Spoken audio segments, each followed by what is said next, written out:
Soy Catherine Gómez, residente de tercer año, y en esta ocasión voy a presentar un caso clínico que servirá como excusa para responder algunas preguntas.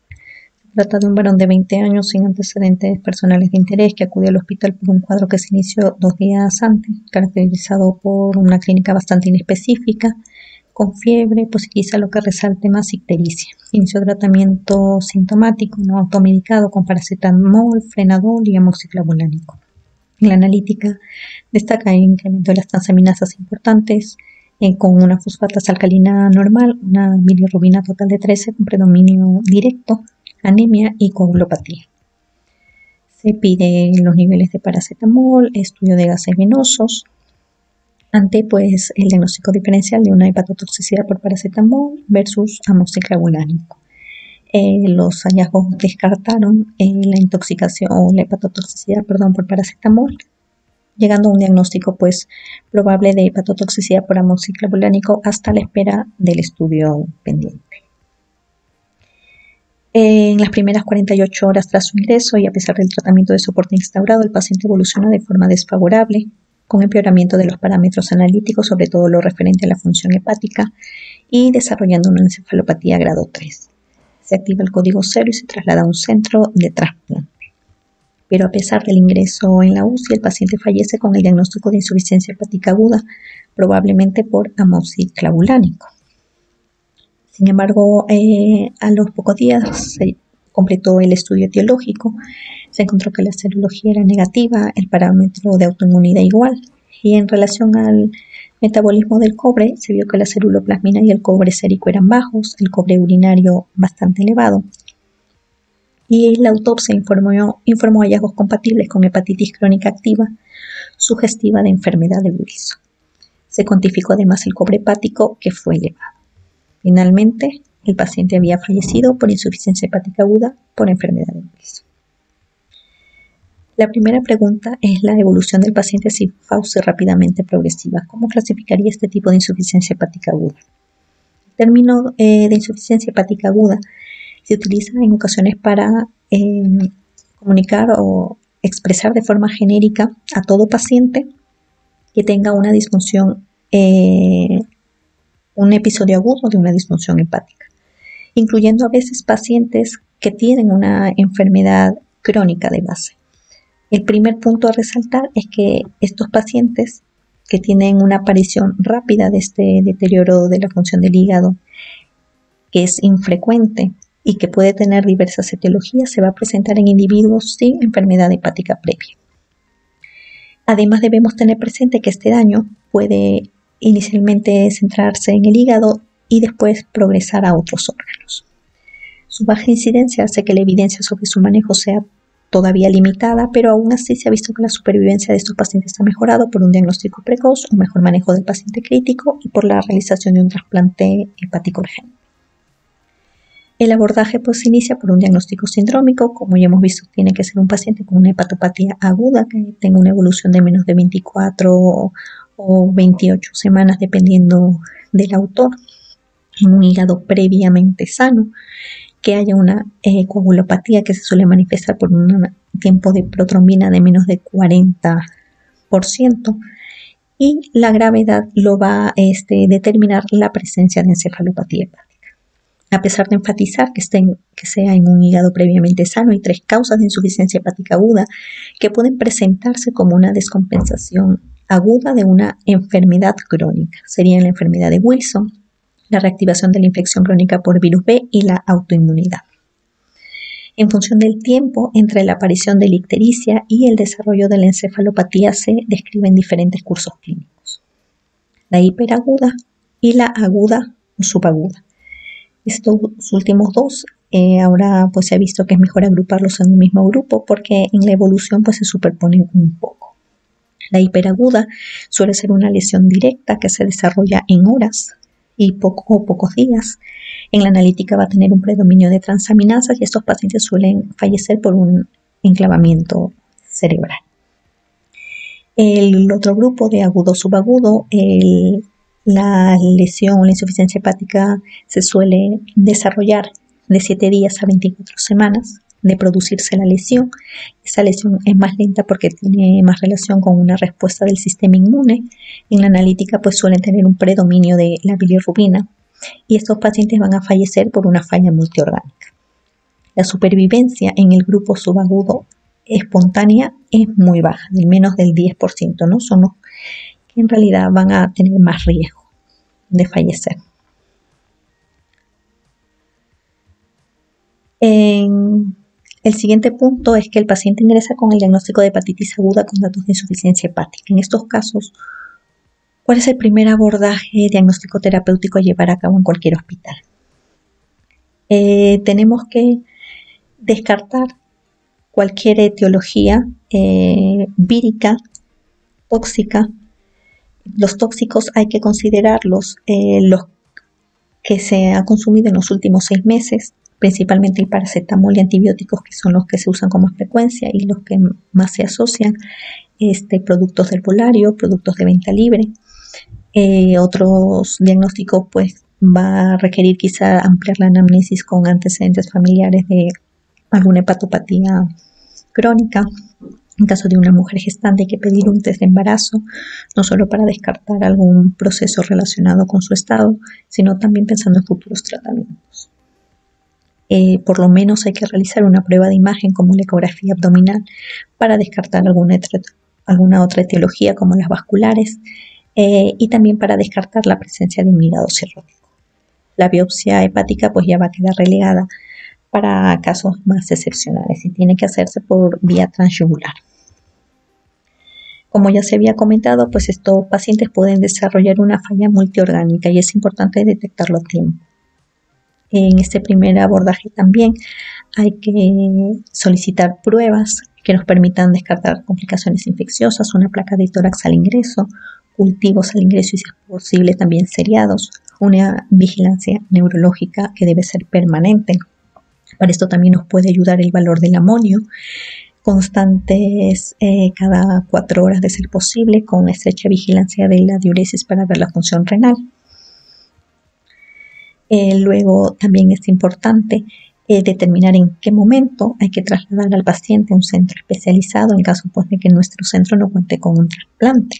Como ya hemos visto, los pacientes con un cuadro subagudo tienen una mortalidad libre de trasplante muy alta, ¿no? Necesitan prácticamente todos van a necesitar el trasplante. Entonces estos pacientes con curso subagudo deberían estar en una unidad o de cuidados intermedios o de intensivos donde estén más vigilados y la posibilidad de trasplante sea rápida.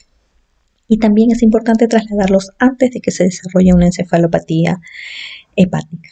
Entonces, ¿cómo yo me voy a dar cuenta que mi paciente puede desarrollarla? Encontré pues una bibliografía en la que se ha visto que un tiempo de protrombina de menos de 40% se asocia a un mayor riesgo de deterioro neurológico. En caso el tiempo de protrombina sea algo más elevado, tiene que asociarse a alguna de las siguientes características o situaciones de la lista. ¿Y qué hacemos mientras tenemos al paciente a nuestro cargo?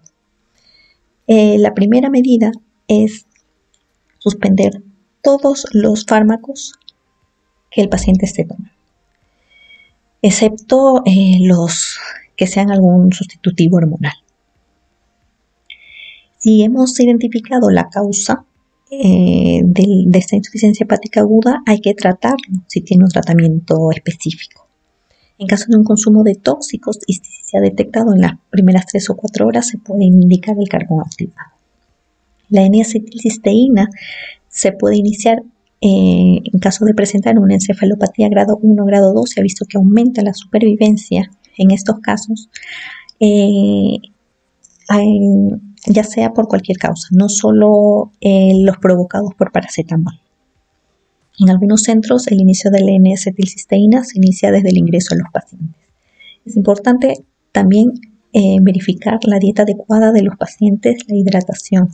No hay que llevarlos a la hipervolemia, hay que tener mucho cuidado con eso, hay que evitar los sueros hipotónicos, hay que mantener un nivel de glucosa y sodio en los rangos ahí descritos.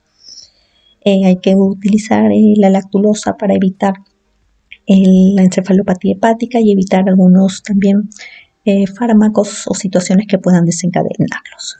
En cuanto a la coagulación, se recomienda que al inicio se dé una dosis de 20 a 30 miligramos de vitamina K y no evitar la coagulopatía a menos que haya una exteriorización significativa o que se vayan a realizar procedimientos invasivos.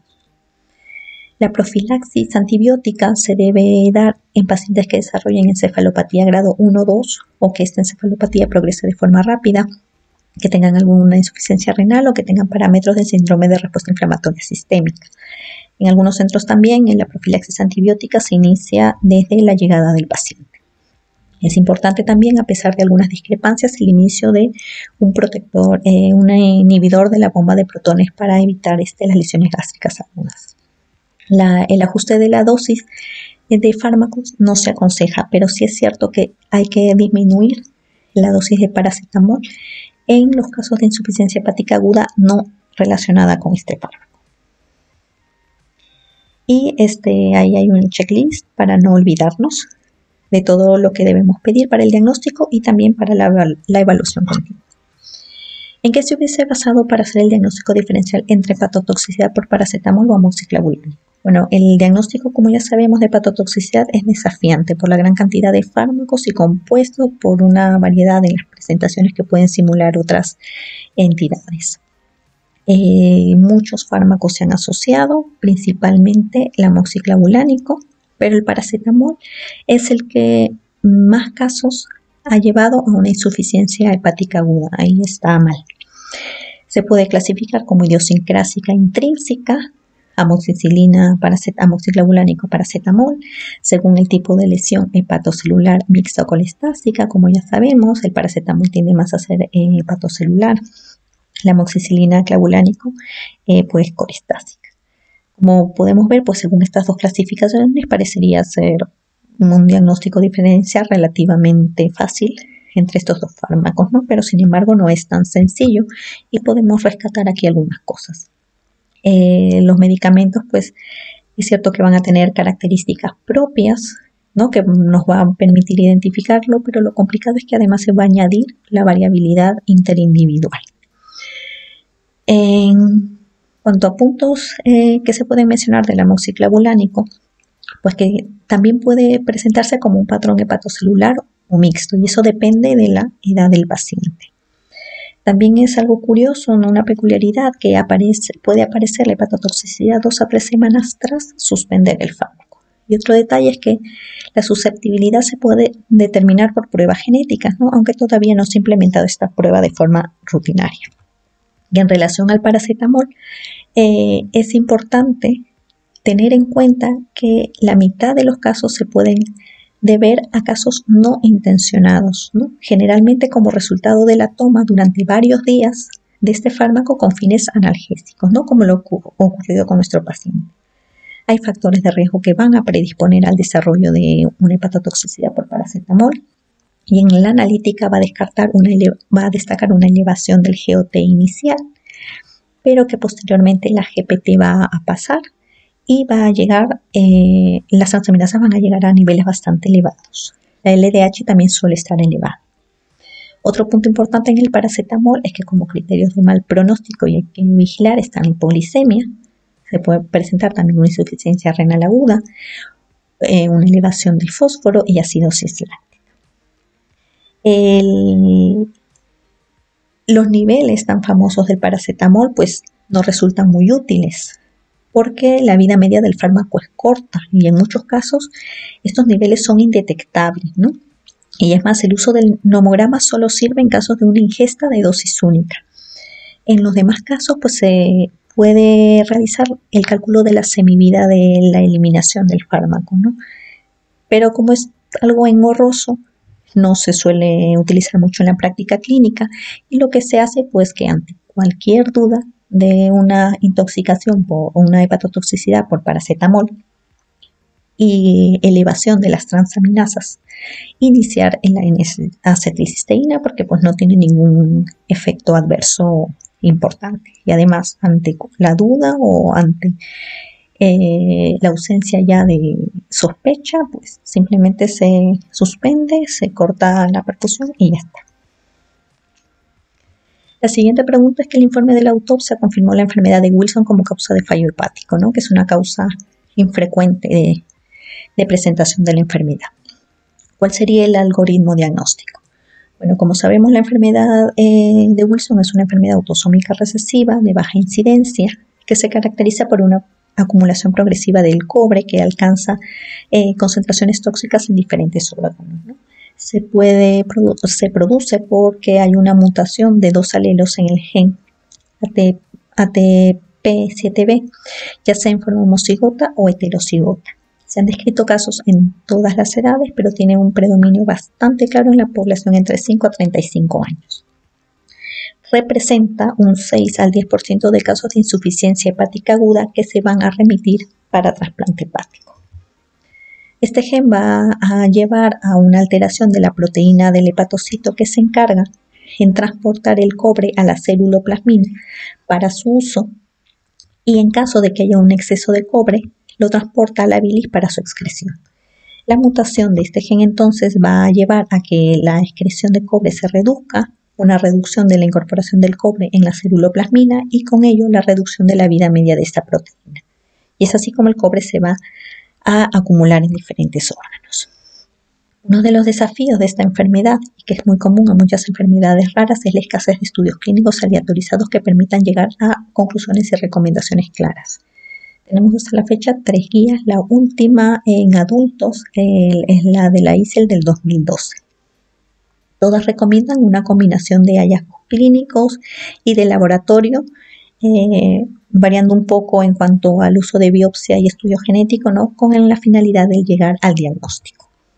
Además, pues de esta escasez de información, hay una amplia gama de sintomatologías, ¿no? Hepáticas, que puede ser desde un paciente asintomático hasta un paciente con cirrosis hepática. En cuanto al sistema nervioso central, pues pueden ser manifestaciones que pueden llegar a ser incapacitantes, llegando incluso a convulsiones. Y en cuanto a las manifestaciones psiquiátricas, pues puede ser una psicosis, una depresión, un simple cambio de la personalidad. El famoso anillo de Kaiser-Fletcher, también en cuanto a la manifestación oftalmológica. Y una más también es la catarata en girasol, que se produce cuando el depósito de cobre se da en el cristalino. Vemos en la imagen muchas otras manifestaciones que puede presentar esta enfermedad. Esto quiere decir que nuestros pacientes pues, tienen una clínica muy diversa, lo que nos obliga a ampliar un poco el panorama, ¿no? La descripción original y los criterios de enfermedad de Wilson clásica pues, se han quedado ya un poco obsoletos. Es que el diagnóstico pues, no es tan fácil como inicialmente se pensaba. Además, se ha visto que la mitad de los pacientes presentan enfermedad hepática y muy pocos cumplen uno de los, en realidad la mayoría va a cumplir solo uno de los 3 criterios de la enfermedad de Wilson clásica. El anillo de Kaiser-Fletcher, que es muy característico, ¿no? Generalmente lo asociamos a la enfermedad de Wilson, también puede presentarse en otras enfermedades, ¿no? Como enfermedades colestásicas, ¿no? No es específico de esta enfermedad. Es importante también que puede semejar una hepatitis autoinmune, porque puede presentar elevación de las inmunoglobulinas y de autoanticuerpos inespecíficos. Asimismo, la enfermedad de Wilson es una causa de una esteatosis hepática.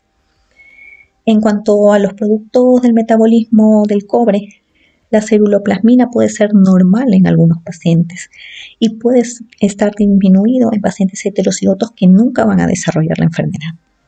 Por otra parte, la excreción urinaria de cobre también puede estar elevada en pacientes con cualquier otra hepatopatía o con una insuficiencia aguda de cualquier causa. Y hay que tener especial cuidado para una recolección adecuada. En cuanto al cobre hepático, en enfermedades colestásicas también suele elevarse y además pues la distribución no suele ser homogénea. Entonces, pues, hemos visto que no se puede diagnosticar esta enfermedad con una sola prueba, ¿no? Pero hacerlo es de suma importancia porque tenemos a la mano un tratamiento que podría retrasar o evitar el daño progresivo e irreversible propio de esta enfermedad. Y además, porque diagnosticar un paciente implica la necesidad de cribar a sus familiares y diagnosticar a más casos. Para superar estas dificultades, un grupo de expertos propuso un sistema de puntuación que posteriormente se validó y que incluye una combinación de pruebas clínicas, bioquímicas y genéticas, ¿no? Que son los criterios de Leibniz. Con una puntuación de 4 o más se establece el diagnóstico. Los pacientes que estén en el límite, más o menos los que tengan el score del 0 a 3, van a requerir de todas maneras de una biopsia, no solo para cuantificar el cobre hepático y confirmar el diagnóstico, sino también para descartar alguna hepatopatía crónica u otra etiología. Las pruebas moleculares, de no haberse obtenido inicialmente, pues se reservan para los casos en los que la biopsia no es diagnóstica. Y no hay que olvidar la sospecha. En los pacientes con una hepatitis autoinmune atípica o con mala respuesta a corticoides y en los casos de esteatosis hepática en un paciente joven sin factores de riesgo.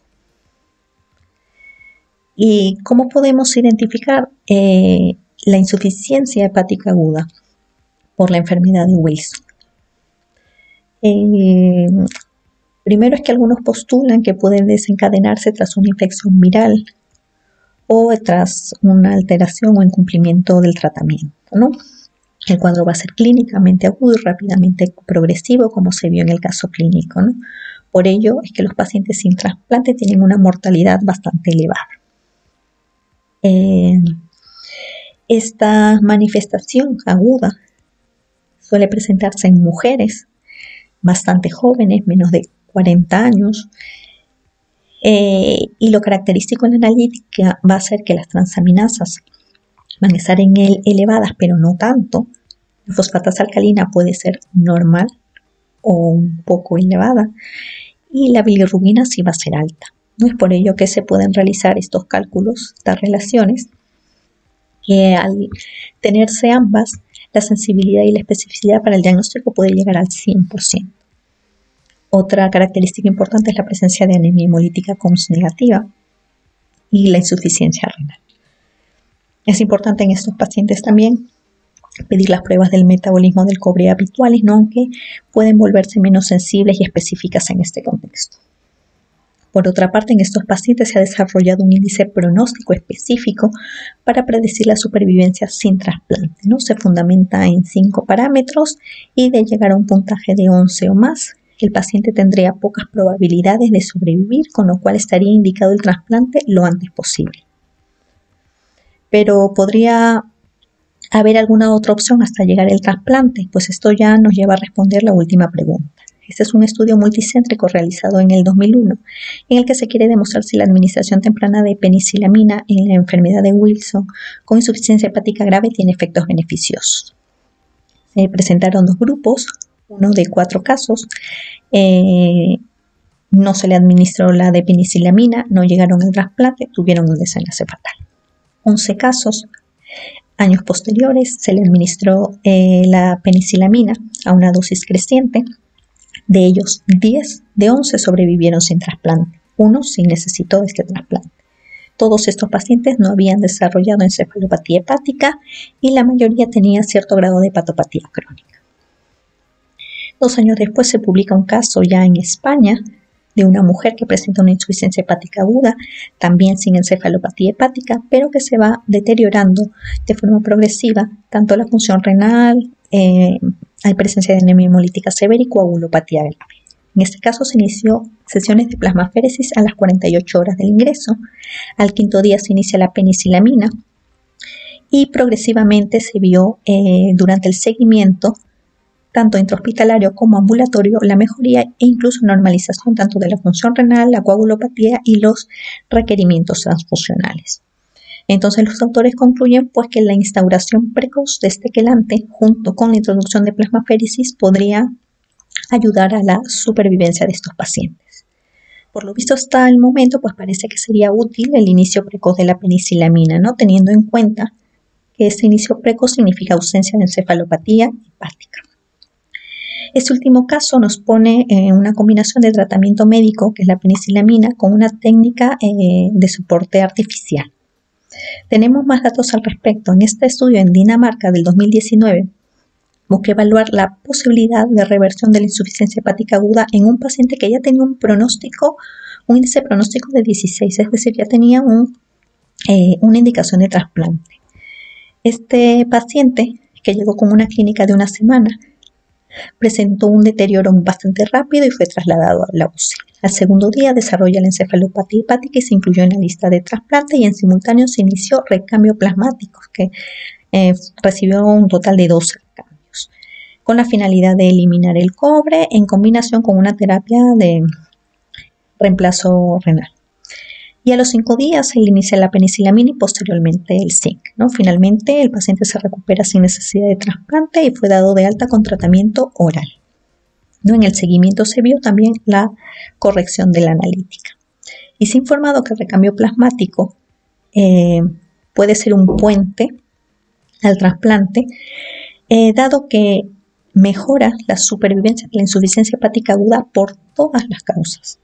Esto se evidenció también en un estudio prospectivo multicéntrico con 182 pacientes, ¿no?, que tuvieron características basales similares, y se comparó un grupo que recibió el tratamiento médico estándar versus otro al que se le añadió el recambio plasmático, ¿no? Los datos muestran que hubo un aumento de la supervivencia tanto en pacientes que no tenían criterios de trasplante como en pacientes que sí tenían criterios de trasplante. Pero como se puede ver, el beneficio fue mayor en los pacientes sin criterios de trasplante hepático. Los autores concluyen pues que este tratamiento aumentaría la supervivencia al atenuar la activación de la respuesta inmune innata y mejorar la disfunción multiorgánica. Parece ser entonces que determinados pacientes podrían tener una opción más para mejorar. Los estudios en esta línea continúan. Hay uno último que ya no solo evalúa el recambio plasmático de alto volumen, sino también con volumen estándar, ¿no?, que podría ser más beneficioso para el paciente.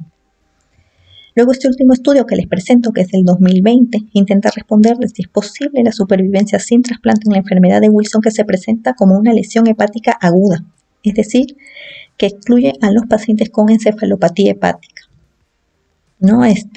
Que es lo que se ha visto en los estudios expuestos.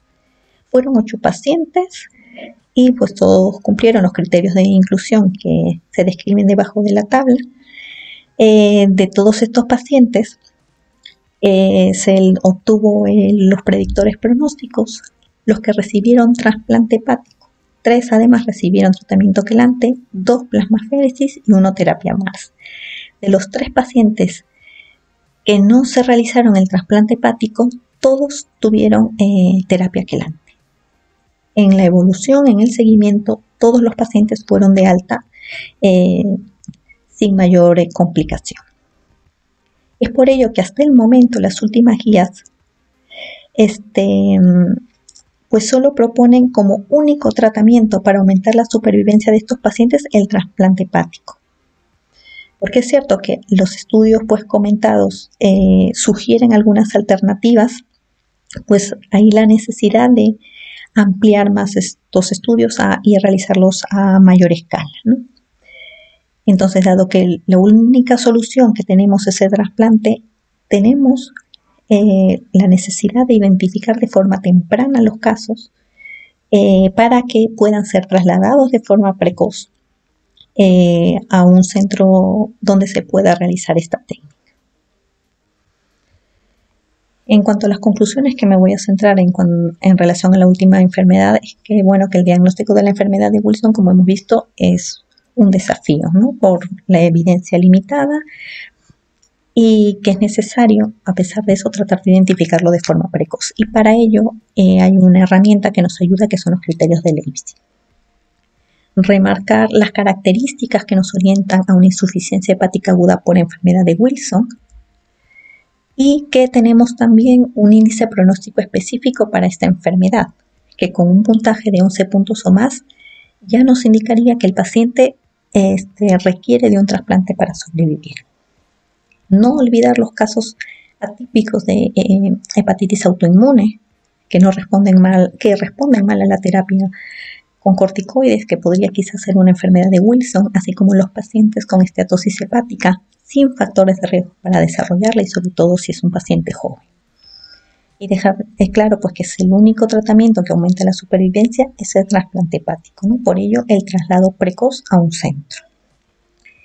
Si bien no hay suficiente evidencia para recomendarlo, se podría intentar con un quelante administrado al inicio de la presentación, ¿no? Antes del desarrollo de la encefalopatía, como en los casos señalados, ¿no? Eso quizás sería un aporte personal, ya que pues a no hacer nada por este paciente, pues por lo menos intentar con algo, tratar de rescatarlo o de retrasar un poco el progreso hasta la realización del trasplante. Y bueno, en caso de deterioro de órganos, como en cualquier otra insuficiencia hepática aguda, una terapia de soporte artificial con recambio plasmático o plasmaféresis. Eso sería todo. Gracias.